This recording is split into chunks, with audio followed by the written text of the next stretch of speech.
Vamos iniciar? Vou fazer uma oração e depois a gente vai começar a nossa aula. Senhor, eu quero te agradecer pelo momento que nós temos na tua presença e que nós possamos aprender a tua palavra, Senhor, que o teu propósito seja cumprido nessa noite, Senhor, e nós possamos aprender uns com os outros através da tua palavra, Senhor. Abre os nossos corações, as nossas mentes e que teu Espírito Santo seja o nosso mestre, que nós possamos aprender contigo. É a minha oração, em nome de Jesus. Amém. Bom,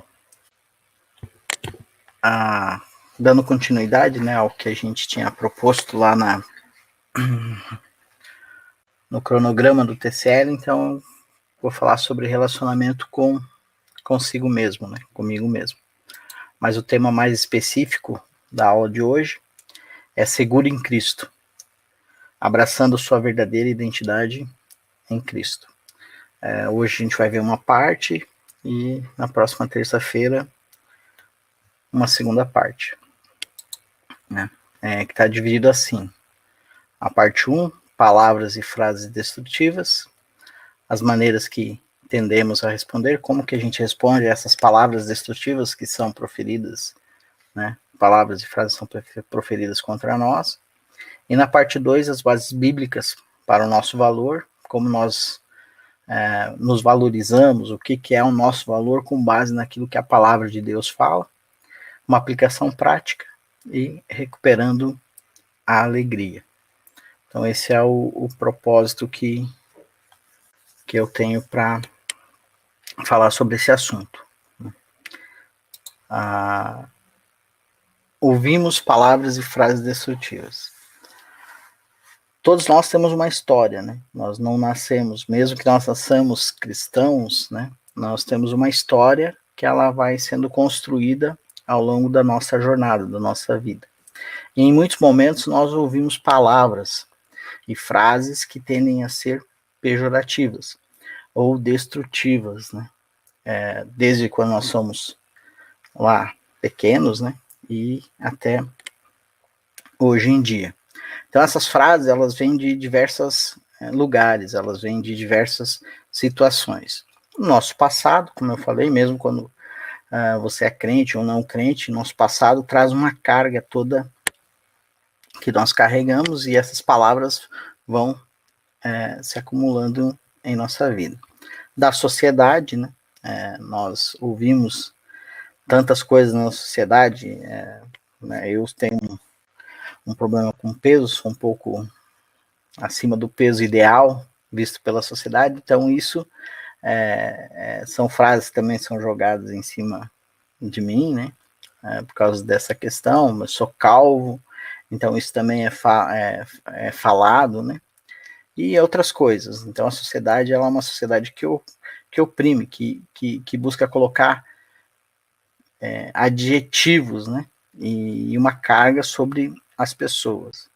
De uma teologia falha, essas frases, né?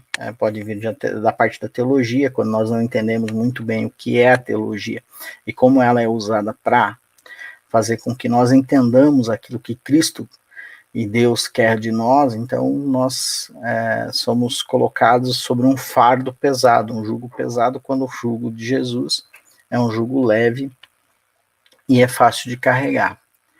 Da nossa própria carne, né? Daquilo que nossa natureza caída faz com que nós pensemos a nosso respeito, que nós olhamos para nós de uma maneira incorreta, errada, por causa da nossa carne, do nosso pecado, e também do inimigo das nossas almas, Satanás, né? Que coloca essas coisas, essas frases ou palavras destrutivas em nossa vida. Ele é o acusador, né? É a sua função nos acusar diante de Deus e diante das outras pessoas e diante de nós mesmos. Então nós ouvimos essas palavras e frases de diversas partes do todo que é a nossa vida, né? E como nós reagimos a ela? Como que nós tendemos a reagir a essas frases, palavras ou situações que envolvem o nosso dia a dia. Bom, palavras destrutivas criam falsas crenças, né? E eu queria examinar algumas dessas mentiras que nós ouvimos, né? Não vão ser todas, são poucos exemplos.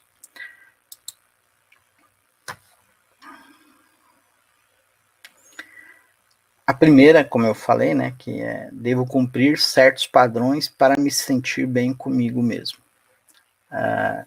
Aqui tem uma foto de uma modelo, eu não sei quem que é a modelo, eu peguei na internet, mas ela está toda desenhada. Esses desenhos, na verdade, são as linhas que deveriam ser corrigidas numa cirurgia plástica para que ela pudesse ficar com uma aparência perfeita. E a sociedade, né, ela coloca vários desses padrões, né, tanto para mulheres quanto para homens. E nós ouvimos isso muito, que você deve estar dentro do padrão, você deve ficar adequado àquele padrão da sociedade. Então, se eu não cumprir isso, eu não consigo me sentir bem comigo mesmo. Se eu não estou no peso considerado ideal, eu não deveria me sentir bem comigo mesmo. Não é nem questão de saúde, é questão de estética. Essa é uma das mentiras que nós ouvimos.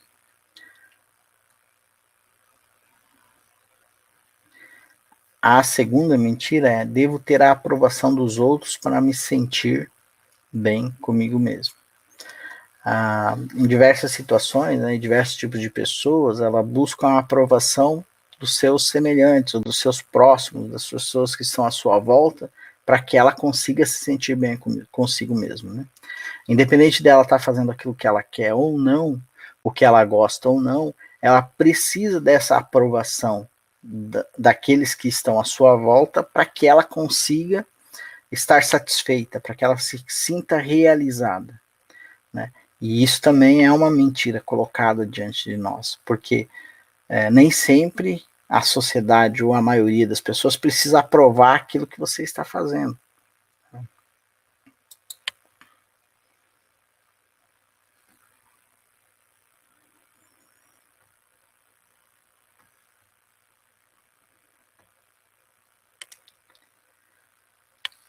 A terceira mentira é: aqueles que falham são indignos de amor e merecem ser punidos.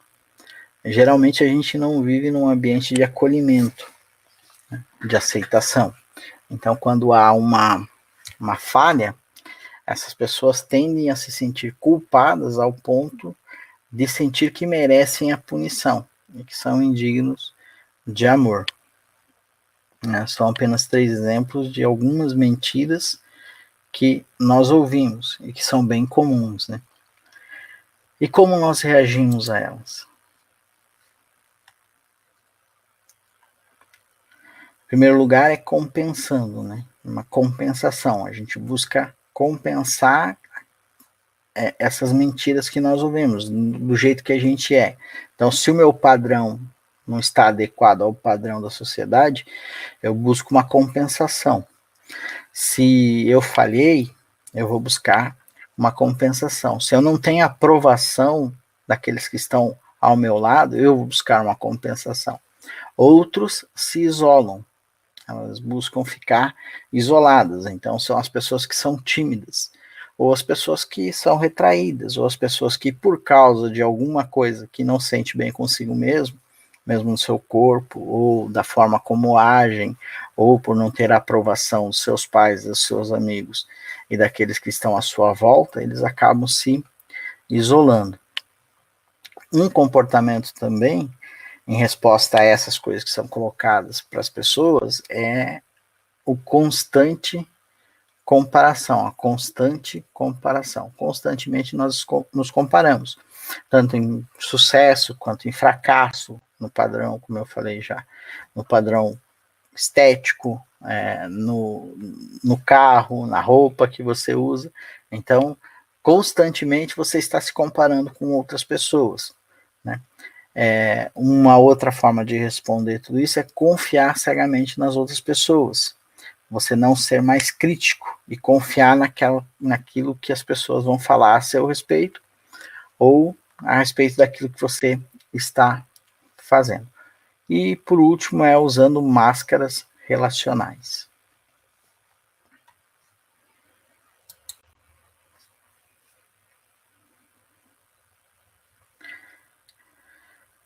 Sobre as máscaras relacionais, eu queria falar um pouco sobre essas 7 máscaras que estão aqui, né? Então, como eu coloquei aqui no slide anterior, a compensação também é uma forma de máscara, né? Mas eu queria aprofundar essa questão das máscaras. Então, nós temos 7 delas aqui, né? O espiritualizador, o evitador, o abusador, o defletor, o que se culpa, o salvador e o impostor.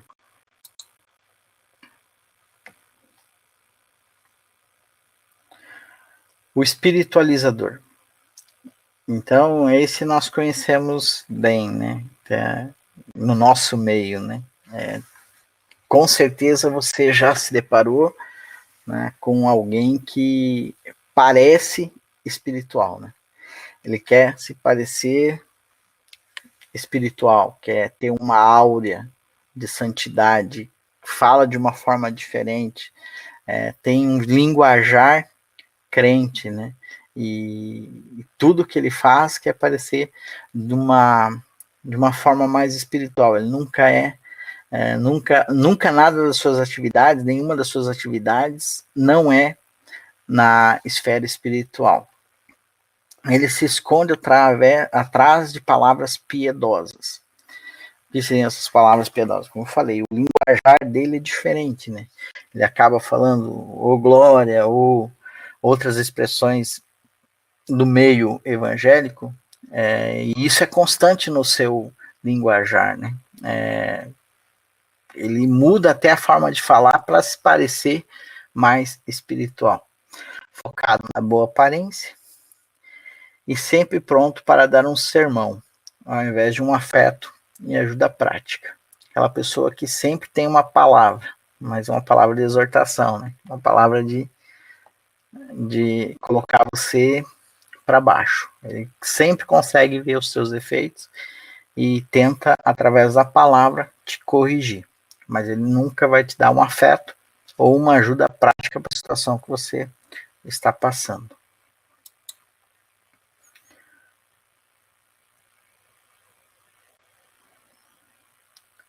E quem que é o nosso espiritualizador, né? Quem que é? É a Safira.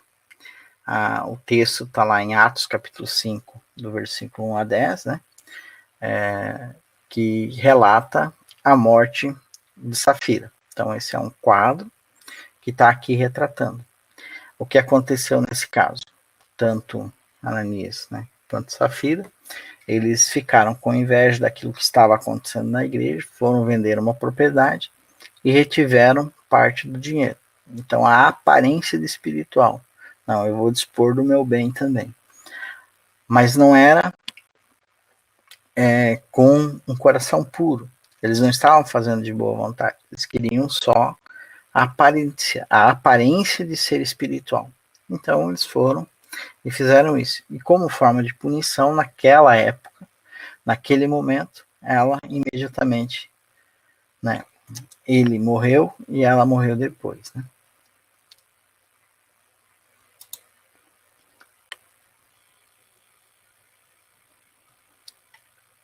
O evitador.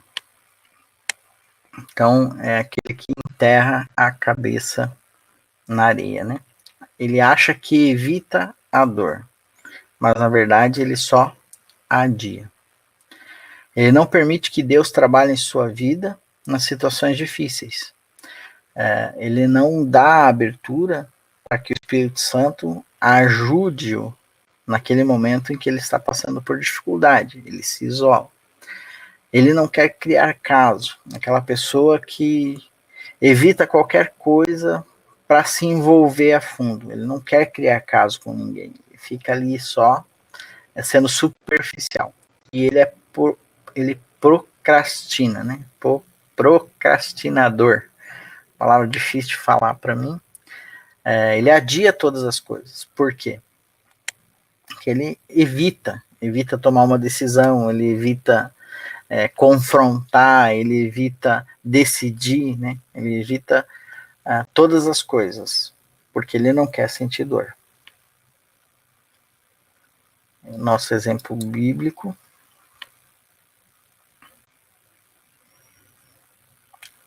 é Lia. Né? Então, lá em Gênesis, capítulo 29, em 31 e 35, vai contar um pouco dessa história da Lia, que era desprezada, e o Senhor, então, concedeu alguns filhos dela. E, mesmo assim, Jacó não a amava, né? Então, essa é a história lá de Lia, que disputava com Raquel a preferência por Jacó.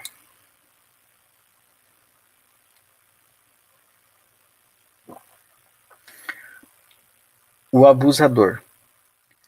Ele é argumentativo, ele faz as coisas, fazer as coisas é mais importante do que amar as pessoas, né? Quer dizer, ele é prático, ele quer fazer, ele quer resolver, mas amar não é tão importante. Ele oferece conselhos quando não é solicitado ou não é necessário. E ele tende a se isolar. Nosso exemplo bíblico é Marta, que é um quadro também, que representa a história de Marta e Maria. Por que Marta, né? Porque no caso lá ela até chega para Jesus e fala, olha, fala para Maria vir me ajudar, porque eu preciso das coisas práticas. Eu não quero que ela fique aqui te bajulando, né? Te ajudando aqui, porque eu quero que ela me ajude na cozinha, eu preciso servir, né? Era um aspecto, então, de abuso, né? Ali de Marta na relação com Maria.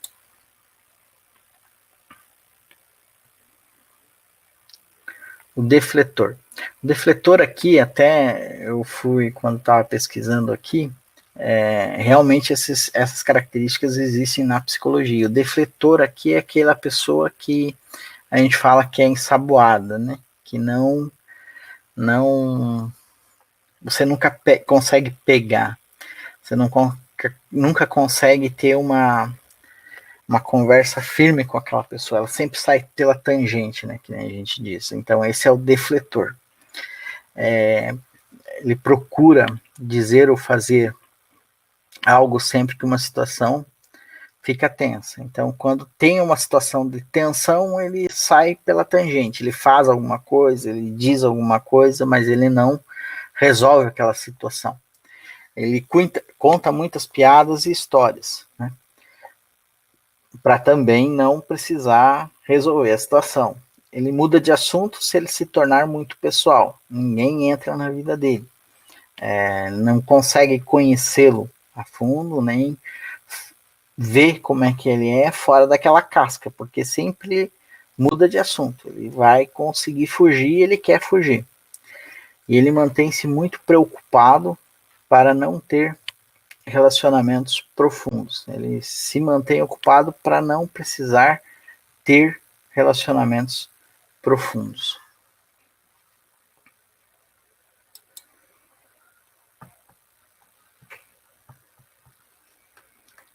E esse é o Pedro, né? Então, Pedro até na negação de Jesus lá, né? Na história lá, quando Jesus fala, olha, você vai me negar 3 vezes. O que acontece, né? Ah, não conhecia. Ele sempre estava saindo pela tangente, sempre conversando sobre outro assunto, sempre evitando a definir, eu sou ou não sou. Não, negou 3 vezes, né? Então tá ali as historinhas de Pedro, Mateus e João.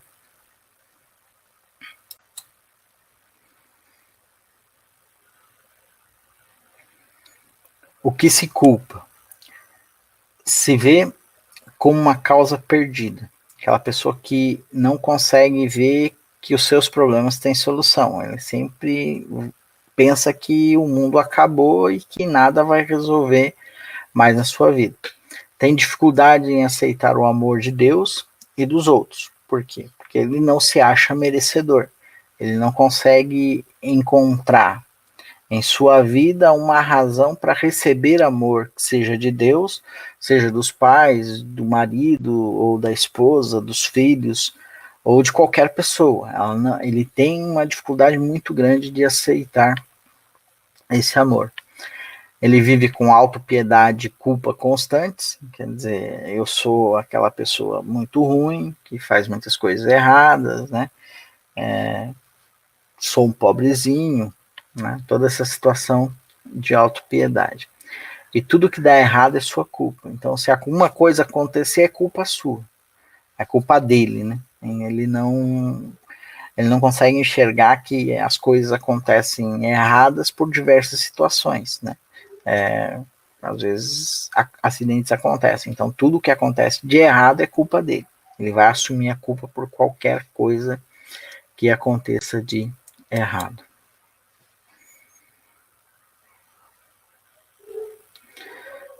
E o nosso amigo de exemplo é Elias, né? Que tá a história lá em 1 Reis 19, do 1 ao 18. Então, mesmo depois de ter aquela vitória expressiva, né? Que Deus usou ele para que ele então fizesse aqueles milagres e enfrentasse os profetas de Baal, ele se acha o culpado de toda a situação. Ele, inclusive, pede a morte para Deus e ele foge, né? Aqui até a imagem é o anjo lá que vai acordá-lo para que ele possa ser alimentado por esse anjo. Então ele acha que a culpa é dele e pronto, ele fica miserável, né? Ele tem uma autopiedade muito grande nesse momento.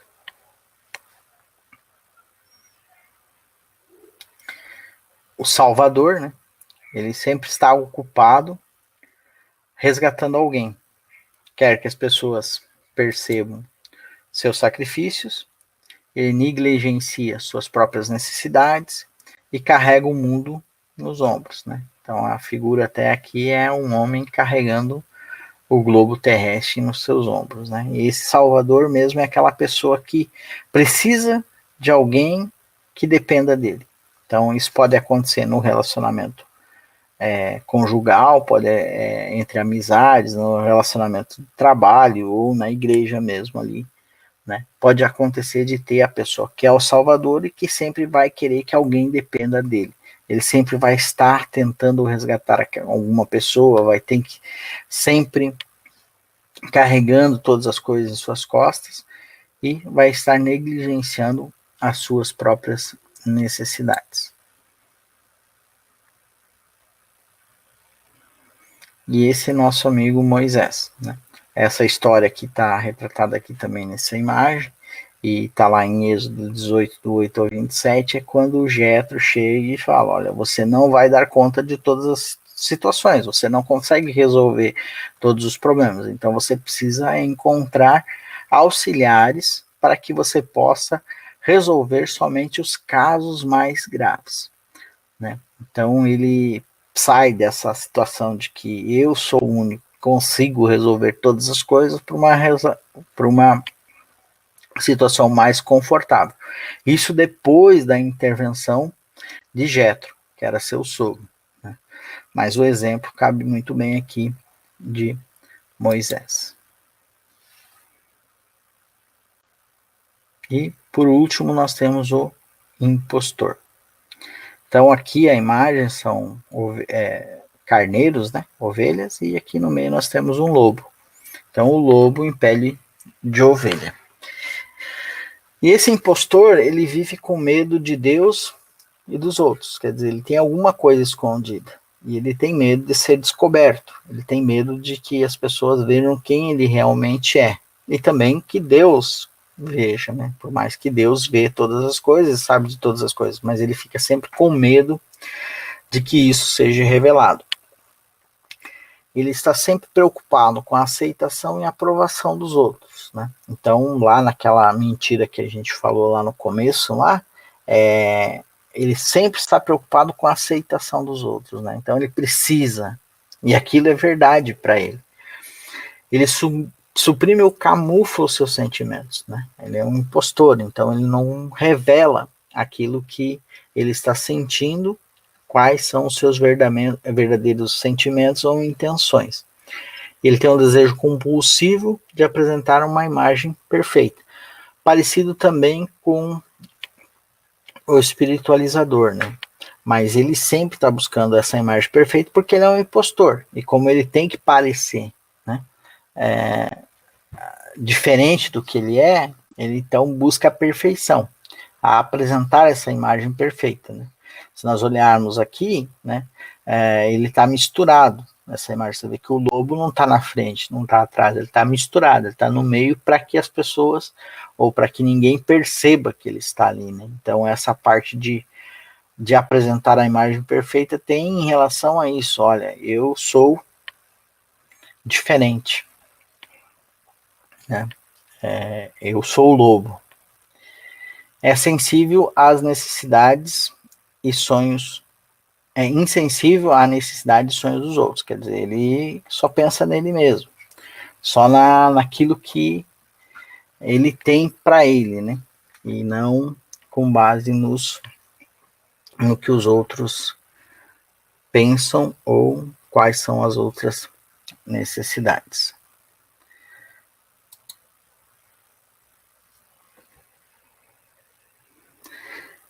E aqui é uma pergunta, né?